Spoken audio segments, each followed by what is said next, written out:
Porsche Cayenne, both the inventor as well as the gold standard of performance SUVs. The new Defender, very easy on the eyes, and also a gold standard, but more as a mole crawler. However, what do they say about life? Change is always constant. Here, three big things. Number one, a new name. Number two, an engine that has been pilfered from a BMW M car. And number three, some sort of black magic hocus pocus underneath the vehicle to make it do, at least try, what that does. Which brings us a unique opportunity. You and I to bear witness to what could potentially be an incredibly unfair fight.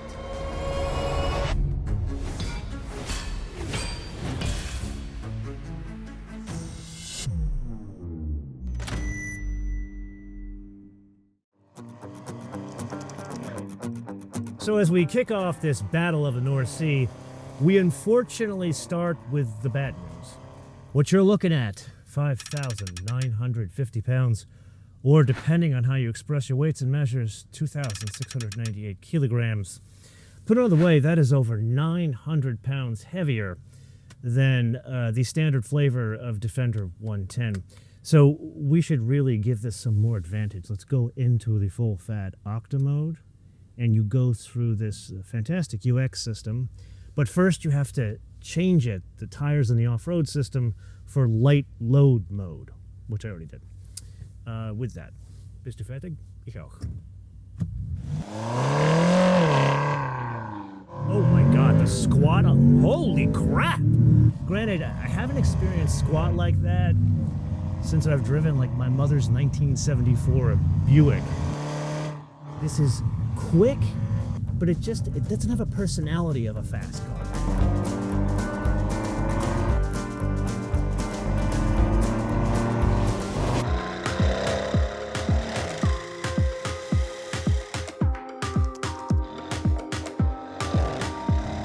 Back on the continental side of the North Sea, something rather unexpected. This is the lightweight of the bunch. If you could call 5,027 pounds lightweight, depending on how you express your weights and measures, 2,280 kilograms. With that, bist du fertig? Ich auch.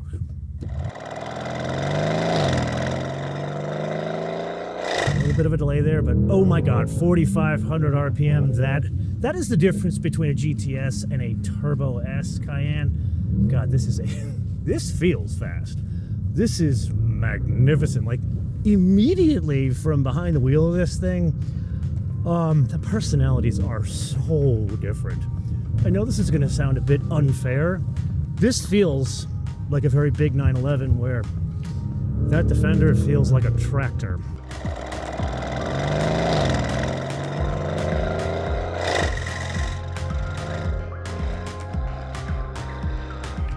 By about now, some of you are scratching your head thinking, why in God's greatness would you compare these two vehicles? Answer, they both have exactly the same target. They just arrived there through a very different methodology. Now, where they do share some methodology is what's underneath the hood. They both have V8s, ironically, supplied from Germany. This one, the 4-liter twin-turbocharged V8, we've seen all the way from a British vehicle, the Bentley, down to Italy, the Lamborghini, and the neighbor over in Ingolstadt, Audi.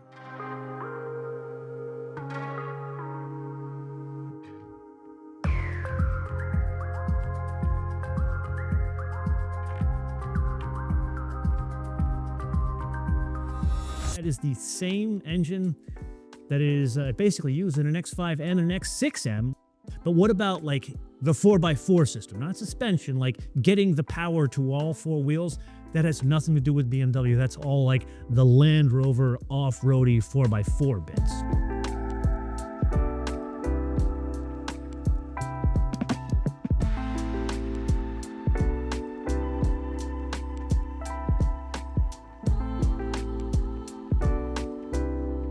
Now back on this side of the North Sea, we have a more traditional approach in making things this size and weight go around corners.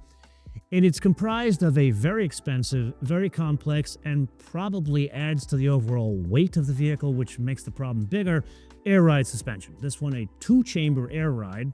And this one is fitted with many chassis options that Porsche offers you, like, for example, rear axle steer, most importantly, Porsche dynamic chassis control, which effectively is one big computer sway bar from keeping the car like leaning as it going around corners.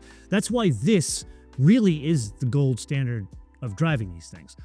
Then this being the GTS, kind of the middle of the road, this one has some bits that are pilfered from the Turbo GT, which in itself is cloned as a Lamborghini and is $350,000. So you have the same spindles as an Urus here.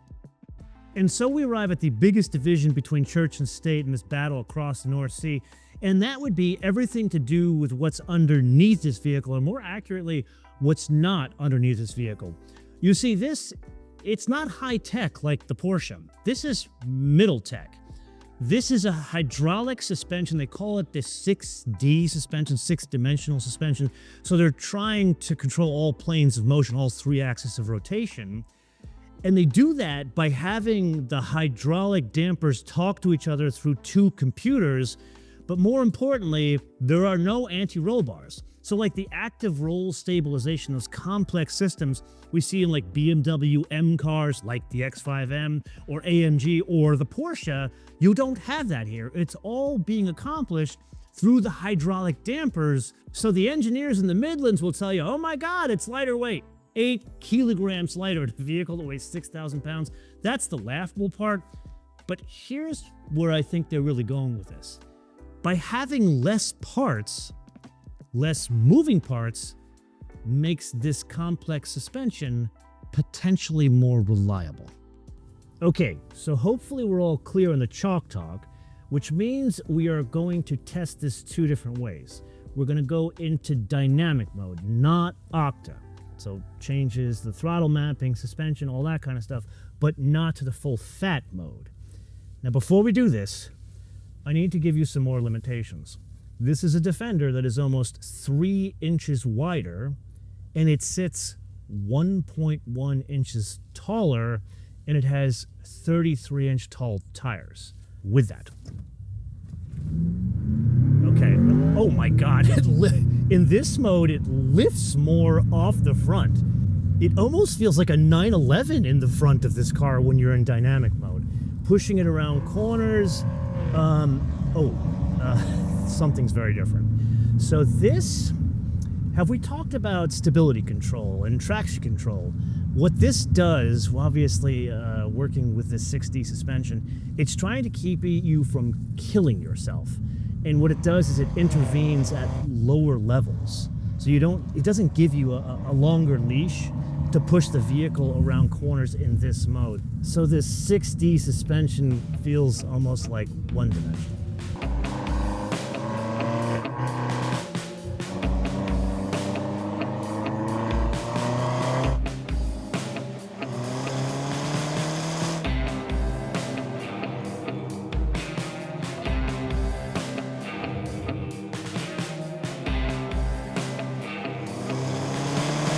I gather this would be as good a point as any to share two rather inconvenient facts. The wheels on this are smaller and the car is lower to the ground. Here we go. This, wow. Okay, so let's be scientific about this, because really this is a science experiment, right? The air ride is so much faster in reacting to moving this very heavy vehicle. Granted, not as heavy as the Defender, but still, you know, almost twice the weight of an Elise. This is telepathic in moving the weight around, unlike the transmission. This is where we get to the point, wow. You know, I'm going to go so far as to saying there's a lesson here, and it's not just, is this comparable to a Go Fast Defender? It's really a change in what people buy. Remember back in the day, people bought like S63 AMGs and E55s and that kind of stuff, like mid-size to large, high-performance sedans. Not many people buy those anymore. They buy these. And specifically, these like coupe versions of an SUV, which to me are absolutely ridiculous. Like, you're taking the U out of the SUV. Why the hell would you buy this?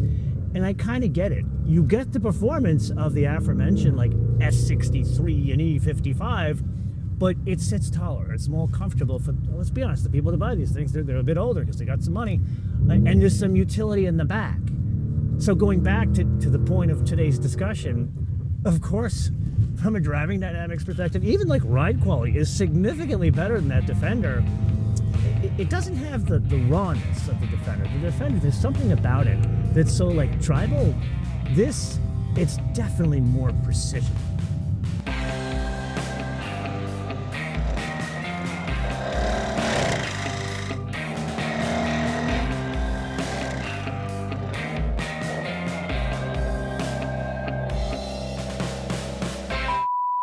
And now let's address the elephant in the room.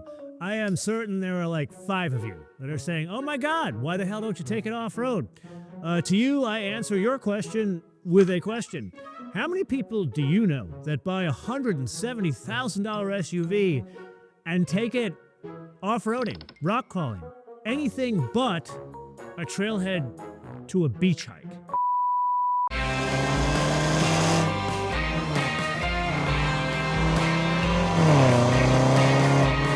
With that, let's go into Octa mode. And Octa mode is engaged. Let's get aggressive again. Oh yeah. There's virtually no interaction with the stability control, the traction control. Oh my God. Okay, I did all the math for you. How tall are the tires? This is now like almost 10 inches ground clearance. It's like in the 9-inch range. This is incredible. But I'm thinking because we're kind of riding on very dynamic, high-tech stilts, there's so much science going on underneath. I can feel the science.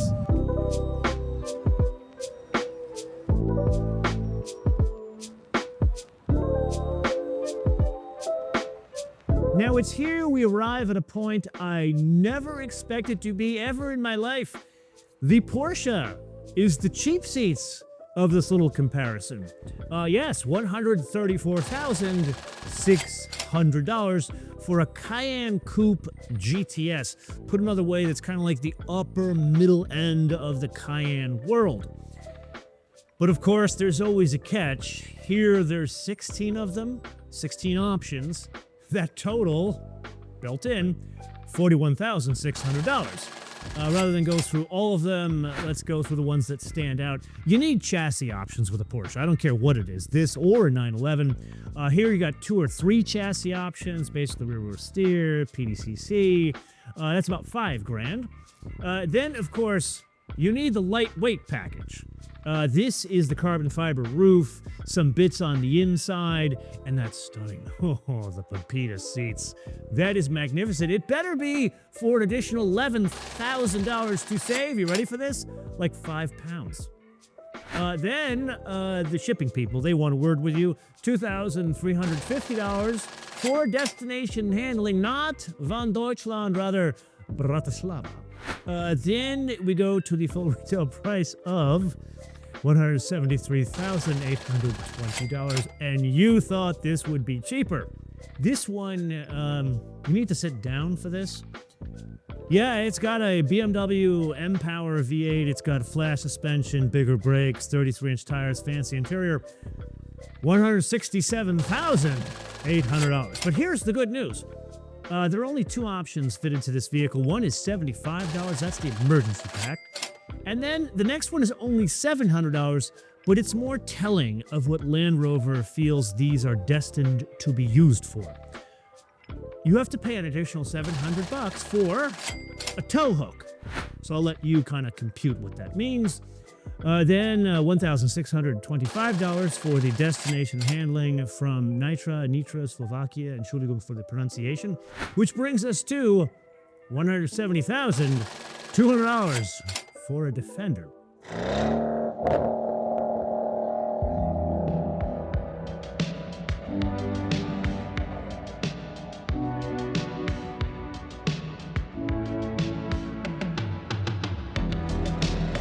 So stepping down to normal here. Nuances von Deutschland. You're looking at the biggest one. This, it screams, man.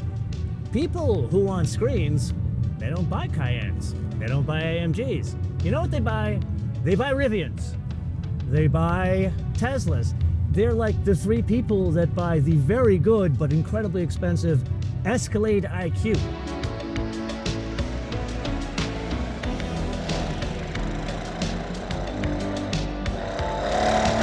Speaking of not cheap, reliability and maintenance of a Porsche Cayenne.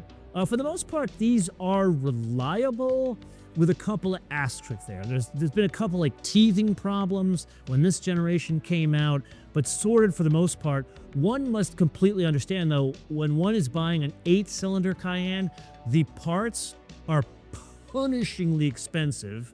These require more maintenance, more frequent maintenance, where I would go so far as saying, as a Porsche owner, not a Cayenne owner, you probably want to prepay the maintenance, which Porsche will gladly sell you, because like Porsches that are new to like 3 years old, you kind of need the stamps in the book for the resale. And before you laugh at me, I'm going to say these are reliable. I did a whole episode on these things. These, as long as you stayed away from the 4-cylinder. The 4-cylinder, when they first came out, they were atrocious. You needed to be in that 6-cylinder. There was infotainment problems. There was teething problems. There was an unusual problem in the availability of spare parts. If you smashed your Defender, you couldn't get the spare parts. So insurance companies, I heard stories of them like totaling whole vehicles that could have been fixed because the parts would never come. But now, for the most part, they are reliable. The issue gets into the air suspension. When you get the fancy suspension on these things, like any SUV, after about 5 years or like over 100,000 miles, that's where you're kind of skating on thin ice on a very hot summer day. Then we get to resale value. That's my favorite part of this discussion. Here, believe it or not, there was a V8 that was available in 2022. It was called the Carpathian. You could have it in the short flavor and the long flavor, which this is the 110. There is a 130, but it wasn't available in this like V8 setup. That one was $112,000 as the 110. What is it worth today with like average miles? Let's say 40,000 miles. That would return you $65,000 US, which is about 58% return on your $112,000 investment. Here the news is a bit better than over on the Land Rover side. These were almost identical in price to that Carpathian. This was $111,000, but 4 years later, with 40,000 miles, it is worth $72,000. So this beats out the Land Rover in terms of 65% return on your money as opposed to 58% return on your money.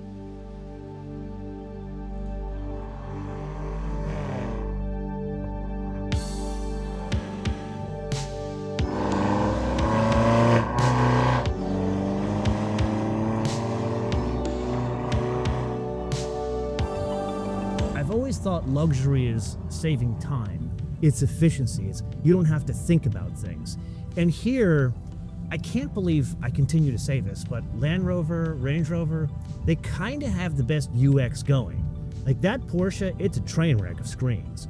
This, we have knobs, we have buttons, we have a real like shifter. Isn't that fantastic? This, people, they're not so much looking for perfection in terms of UX.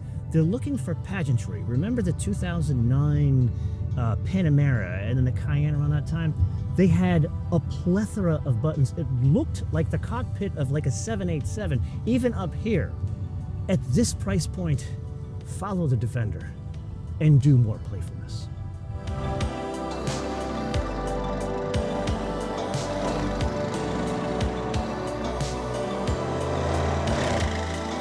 Well, yes, this was indeed a rather unfair fight. However, it provided an unusual learning opportunity for us, and that would be about the power of technology. You see, this had every disadvantage going for it, yet it did not embarrass itself against the gold standard in the performance SUV Rubicon. See what I did there? Because of what's underneath it. It has nothing to do with the M-Power heart. Rather, all of the hocus pocus. Everything is wrong with it, yet it didn't embarrass itself against a car that was set up better than this Defender. And that brings us not so much to a conclusion, but the wish list. I'm thinking there's more going on here than, oh my God, here's a $170,000 SUV. It's technology that could make these more reliable. Follow me for a minute here. We talked about earlier, these for the most part, with the exception of very expensive maintenance, these are reliable. Until you get to the point of 5 years and 100,000 miles. Then you have a python in the closet waiting to come out. So how about we develop this? And that's what I'm thinking Land Rover's doing here. They're making this a test bed on the rich people, which is normally how technology works, and then cascade it down to the cheap seats, where it could potentially make the vehicle that's 5 years, 100,000 miles more reliable. But I'm just one man. This point of the episode, I turn around to you guys to opine in the comments below or via our social media, MotoManTV all one, MotoManTV all one, Facebook, Twitter, and Instagram. And with that, if you really got to see this thing go off-road, there's like 100 videos online to do this. However, go and see my friends Andre, Tommy over at TF Off-Road. They did a great job with this particular vehicle here, somewhere in the depths of Colorado.